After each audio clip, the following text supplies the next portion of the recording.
Yumshoqqina chaynamasdan yutib yuboradigan medovizdan qilib bering deysa, klientlarimga har doim shu retseptda qilaman. Sizlar ham saqlab olinglar va yurechani bosib qo'yinglar. Idishimizga asal va chani sodamizni solib, yaxshilab qizartirib kuydirib olamiz va bu massamizni me'yordagi rangiga kelgandan keyin yog' qo'shamiz va gazimizni o'chirib qo'yamiz. Sovitishga olib qo'yamiz. Bu orada kremimizni tayyorlab olamiz. Idishimizga suv, tuxum, un va shakar solib, kamochkalar ketguncha yaxshilab venchikda aralashtiramiz va quyilguncha gazda ushlaymiz. Quyilgandan keyin sariyog' solib, gazimizni o'chirib, sovitishga olib qo'yamiz.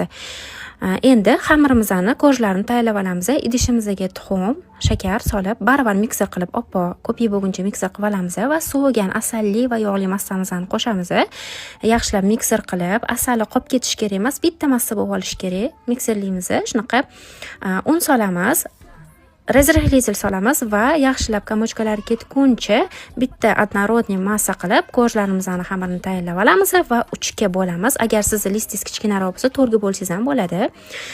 Pishirib olamiz. Hamma gradus o'lchamlarini opisaniyada yozib qoldiraman. Shunaqa yumshoq ko'jlar pishib chiqadi. Juda ham tez pishadi.